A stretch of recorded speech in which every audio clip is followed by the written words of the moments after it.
ብልጽግና በአማራ ክልል የስልክ አገልግሎትን ሙሉ ለሙሉ ለማቋረጥ እንደ አዲስ እንቅስቃሴ መጀመሩ ተሰምቷል። በክልሉም የወጣቶች አፈሳ እየተካሄደ ነው። ወላጆች ተጨንቀዋል። ልጆቻቸው የት እንደተወሰዱ አያውቁም። ዝርዝሩን ይዘናል።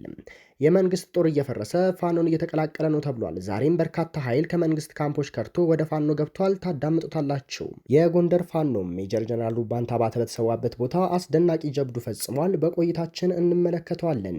የወሎ ቤተ አማራ ጀግኖች የተዘረፈን ታሪካዊ ቅርስ ያስመለሱበት መንገድ አነጋጋሪ ሆኗል። የመረጃችን አካል ነው። ህወሓት ብልጽግናን አስፈራርቶታል። ጌታቸው ረዳም በአዲስ ፓርቲ እየመጡ ነው። የትግራይን የፖለቲካ ቀውስ በቆይታችን እናነሳዋለን።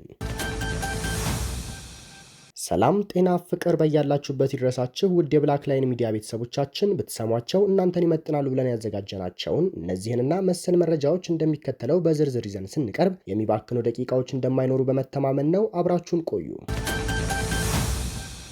ብልጽግና በአማራ ክልል የስልክ አገልግሎትን ሙሉ ለሙሉ ለማቋረጥ እንደ አዲስ እንቅስቃሴ መጀመሩ ተሰምቷል።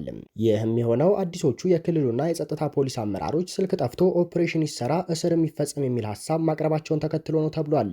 ዛሬ በጎንደር አጀሬ ጃኑራ፣ አርማጭሆና ጠገዴ ጥቂት አካባቢዎችን ጨምሮ ከባድ ውጊያ የተቀሰቀሰበትን ሙሉ ቆላ ወገራ የስልክ አገልግሎት መቋረጡ ታውቋል። የብልጽግና መንግስት የጦር መንደር አሁንም እየተናደ ነው። አድማ ብተናና ሚሊሻ ወደ አማራዊ ቤታቸው ወደ አማራ ፋኖ በጎጃም ወደ ጎጃው አገው ምድር ክፍለ ጦር እየተመሙ ነው። በሚገቡበት የፋኖ ቀጠናም ደማቅ አቀባበል እየተደረገላቸው ነው። በዛሬው ዕለትም ከአዲስ ቅዳም 3 አድማ ብተናና አንድ ሚሊሻ በጎጃም አገው ምድር ክፍለ ጦር የ10 አለቃ ኤፍሬም አጥናፉን ብርጌድ ተቀላቅለዋል። ንስር ፋኖችም ደማቅ አቀባበል አድርገውላቸዋል። የኤፍሬም አጥናፉ ብርጌድ ወታደራዊ አዛዥ 100 አለቃ ለዓለም፣ የኤፍሬም አጥናፉ ብርጌድ ፖለቲካ ዘርፍ ኃላፊ ፋኖ ነጻነት ከበደ፣ የብርጌዱ ወታደራዊ አስተዳደር 50 አለቃ ይርጋ መንግስቴ፣ የህዝብ ግንኙነቱ ኃላፊ ፋኖ ተሻገር አደመ በተገኙበት ደማቅ አማራዊ አቀባበል ተደርጎላቸዋል።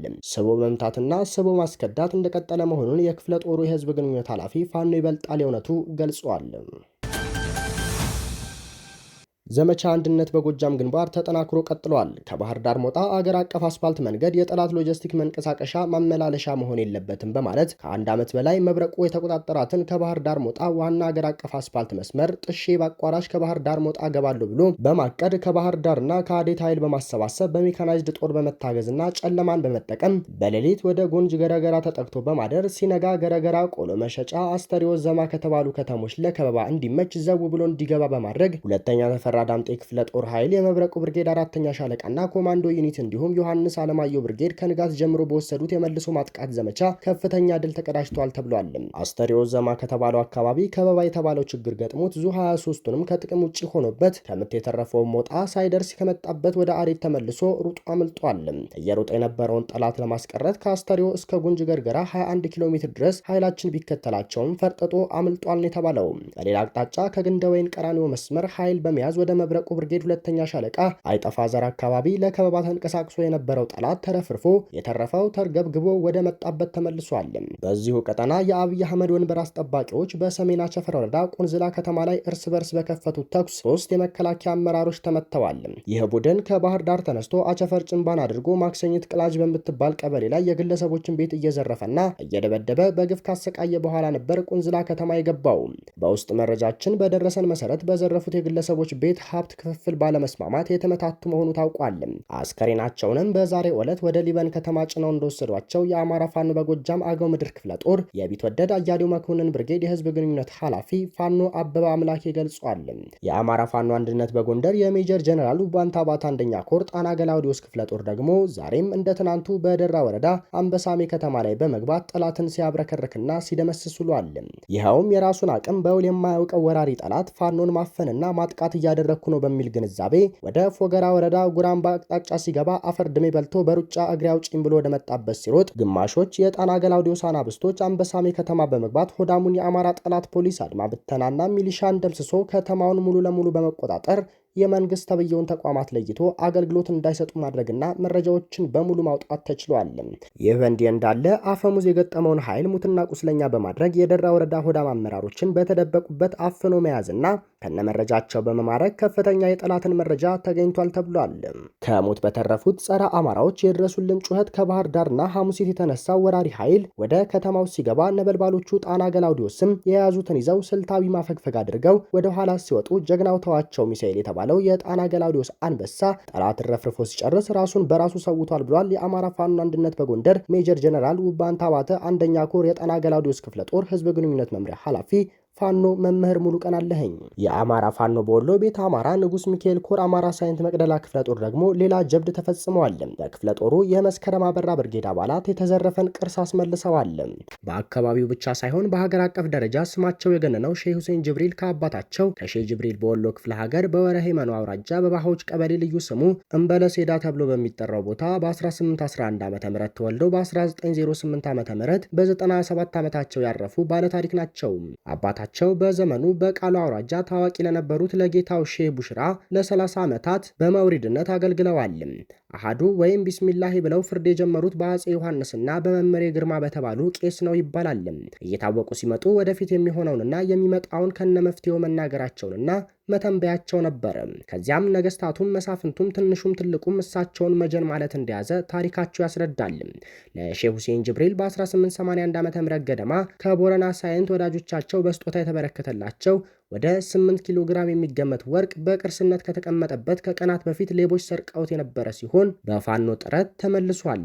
ይህ ወርቅ በትውልድ ቦታቸው በደቡብ ወሎ ቤተ አማራ መቅደላ ወረዳ አጽማቸው ባረፈበት ባሆች በተባለች ቦታ በመዘየሪያቸው በቅርስነት በክብር ተቀምጦ ሲጎበኝ ለዘመናት ቆይቷል። ከጎብኚዎቹ መካከል መጥፎ እሳቤ ወደ ልባቸው ገብቶ በአካባቢው በተነሱ ሌቦች በመጀመሪያ ከስር አካባቢ በመሽረፍ ወርቅ መሆኑን ካረጋገጡ በኋላ ከአካባቢው ይዘው ተሰወሩ። መሰረቁ እንደተረጋገጠ የመስከረም አበራ ብርጌድ አባላት ሌት ተቀን በተደረገ ዘመቻ ሊሸጥ አፋፍ ላይ ሲደርስ ከገባበት ገብተው ይዘውታል። ዋናው ሰራቂ ቢያዝም ለተወሰነ ሰዓታት አልሰረኩም ብሎ ድርቅ ቢልም ቆራጥ እርምጃ ሊወሰድበት እንደሚችል ሲነገረው ወርቁን ከደበቀበት አውጥቶ ለብርጌዱ አዛዥ አስማማው ሙሉጌታ አስረክቧል። የወርቅ ቅርሱ ከተመለሰ በኋላ የአካባቢው ሙስሊም ማህበረሰብ ተሰብስበው ለሼህ ሁሴን ጅብሪል የልጅ ልጅ ለሆኑት ለሼህ መሐመድ አለም ሁሴን በህዝብ ፊት አስረክበዋል። በብር ሲገመት መቅደላ ወረዳን ለ1 ዓመት እንደሚያስተዳድር ነው የገለጹት። ይህን ድንቅ ስራ ላደረገው የአማራ ፋኖ አንድ ቀን ሙሉ ዱዓ መደረጉን የአማራ ሳይንት መቅደላ ክፍለ ጦር ቃል አቀባይ ፋኖ ኢዮብ አሸናፊ ገልጿል። ፋኖ በአንድ እጁ ክላሽ በሌላኛው እጁ ፍትህና ርትዕ በእናት ሀገር ሰማይ ስር ይሰፍን ዘንድ የሚተጋ የነጻነት አርበኛ መሆኑን አስመስክሯል። በአማራ ክልል ሰሜን ወሎ ዞን ወልዲያ አካባቢና በራያ ቆቦ ጎብዬ ከተማ እድሜያቸው ከ18 ዓመት በታች የሆኑ ታዳጊዎች ጭምር በኃይል እየታፈሱ ወደ አዋሽ አርባ ወታደራዊ ማሰልጠኛ መወሰዳቸውን የዓይን እማኞች ተናግረዋል። ልጆቻቸው በኃይል ታፍሰው ከተወሰዱባቸው እናቶች አንዷ መሆናቸውን የገለጹት እናት ልጄ የ8ኛ ክፍል ተማሪ ሲሆን ገና 13 ዓመቱ ነው። ሰፈር ውስጥ ከጓደኞቹ ጋር የጨርቅ ኳስ እየተጫወተ ሳለ የመከላከያ ሰራዊት ልብስ የለበሱ ሰዎች የእኔን ልጅና አብረውት የነበሩ ሌሎች ጓደኞቹን በኃይል መኪና ላይ ጭነው ይዘዋቸው ሄደዋል ሲሉ ተናግረዋል። በተመሳሳይ የወልዲያ ከተማ ነዋሪ መሆናቸውን የነገሩንና ስማቸው እንዳይገለጽ ያሳሰቡን እናት ልጄ የአእምሮ በሽተኛ ነው። ሰሞኑን ጸበል ይዤው ሰንብቼ ነው ገና የተመለስኩት። ቅዳሜ ጠዋት የመከላከያ ሰራዊት አባላት ሰፈር ውስጥ ገብተው ልጄን ፀሐይ እየሞቀ እያለ ነው ከግቢ ውስጥ አውጥተው የወሰዱት። ልጄ እንኳን ወታደር ሊሆን በአእምሮ ህመም ምክንያት ብቻውን ትምህርት ቤት ደርሶ አይመለስም ሲሉ ገልጸዋል። በሰሜን ወሎ ዞን ወልዲያ ከተማና በራያ ቆቦ ጎብዬ አካባቢ በኃይል የታፈሱ ወጣቶች በሐራ በኩል ወደ አዋሽ አርባ በሚወስደው መንገድ በመከላከያ ተሽከርካሪ ተጭነው መወሰዳቸውን የዓይን እማኞች ተናግረዋል። ከአማራ ክልል በተጨማሪ በኦሮሚያ ክልል አዳማ ከተማ ባለፉት ጥቂት ቀናት ከዚህ በፊት ታይቶ በማይታወቅ በተባለ ደረጃ ወጣቶች እየታፈሱ እንደነበር መነገሩ ይታወሳል። በአዳማ ለመከላከያ ሰራዊት አባልነት በሚል እየተካሄደ ባለው በዚህ አፈሳ መሃል ገንዘብ መክፈል የቻሉ እስከ 70 ሺህ ብር እየከፈሉ እየተለቀቁ መሆኑ ታውቋል። መክፈል ያልቻሉት በአብዛኛው በከተማ ውስጥ በሚገኙ መጋዘኖች ተይዘው ይገኛሉ። ህወሓት ህጋዊ እውቅና ያለመመለስ በስምምነቱ ላይ አደገኛ መዘዝ ያስከትላል ብሏል። በምርጫ ቦርድ በተቀመጠው ቀነ ገደብ መሰረት ህልውናው ሙሉ ለሙሉ ሊሰረዝ 2 ሳምንት የቀሩት ህዝባዊ ወያኔ ሓርነት ትግራይ ህወሓት በድጋሜ ምንም አይነት ምዝገባ እንደማያካሄድ አስታወቀ። ፓርቲው ባወጣው መግለጫ አደራዳሪዎች የአፍሪካ ህብረት ፓናል እና ዓለም አቀፍ ማህበረሰብ የህወሓት ህጋዊ እውቅና አለመመለስ በስምምነቱ ላይ የሚያስከትለውን አደገኛ መዘዝ ተረድተው የድርሻቸውን እንዲወጡ ሲል ጠይቋል። የካቲት 6 ቀን 2017 ዓ.ም የኢትዮጵያ ብሔራዊ ምርጫ ቦርድ ህዝባዊ ወያኔ ሓርነት ትግራይ ህወሓት ጠቅላላ ጉባኤ ማድረግን ጨምሮ በህግ የተጣለበትን ግዴታዎች ባለመወጣቱ ለ3 ወራት ከፖለቲካዊ እንቅስቃሴ መታገዱንና ፓርቲው በ3 ወራት የእርምት እርምጃ ሳይወስድ ቢቀር የፓርቲው ምዝገባ እንዲሰረዝም መወሰኑ ይታወቃል። ቦርዱ ፓርቲው እንዲያከናውን ያስቀመጣቸውን ትዕዛዞች እስካሁን ለመፈጸም ምንም አይነት እንቅስቃሴ እያደረገ የማይታየው ህወሓት በተደጋጋሚ ባወጣቸው መግለጫዎች በምርጫ ቦርድ የተሰጠው እውቅና ቢሰረዝም ባይሰረዝም ህጋዊ ፋይዳ የለውም ሲል መግለጹ ይታወሳል። ህወሓት ባሳለፍነው ሳምንት መገባደጃ ባወጣው መግለጫ በፌዴራል መንግስቱ የተሰረዘው እውቅናዬ በፕሪቶሪያ ከሰላም ስምምነቱ ጋር ተመልሷል። ለሰላም ካለን ፍላጎት በመነሳት የድርጅታችን እውቅና በይፋ እንዲመለስ ለማድረግ ነው ከፌዴራል መንግስት ጋር በተደጋጋሚ ስንነጋገር የነበረው ብሏል። የፌዴራል መንግስት ከፕሪቶሪያው ስምምነት ውጭ በሆነ መንገድ በምርጫ ቦርድ በኩል ህወሓትን እንደ አዲስ እንዲመዘገብ ለማድረግ አዋጆችንና መግለጫዎችን እያወጣ ነው ሲል ኮንኗል።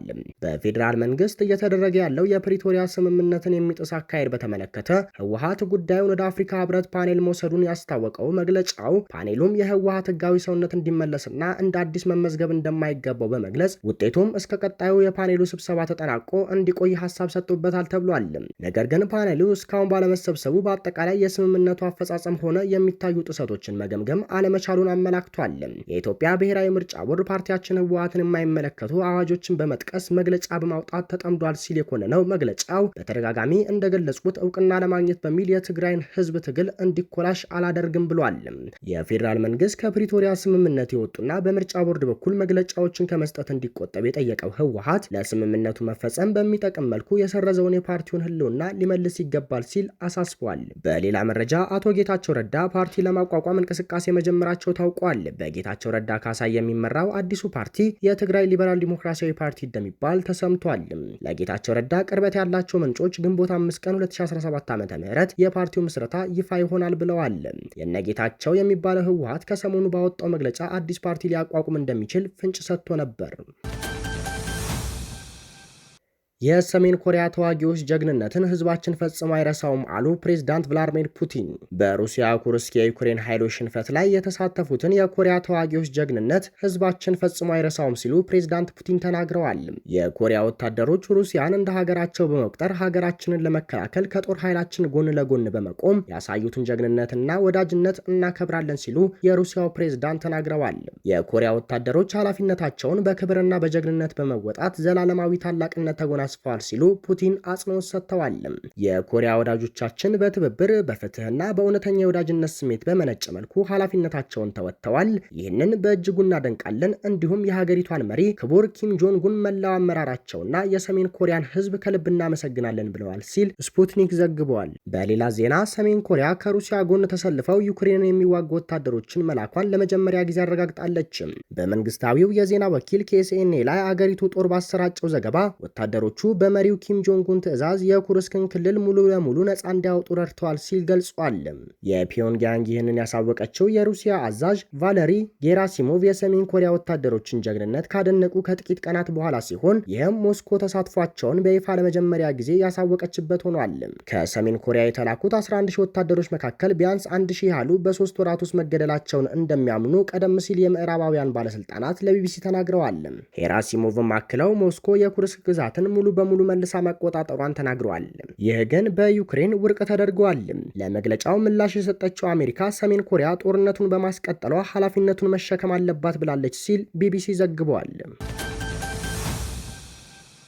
ውድ የብላክ ላይን ሚዲያ ቤተሰቦቻችን ለዛሬ የነበሩን መረጃዎች ይህንን ይመስሉ ነበር። ሌሎች ወቅታዊና ፈጣን መረጃዎችን ለማግኘት ሰብስክራይብ በማድረግ ቤተሰብ ይሁኑ። ሰናይ ጊዜ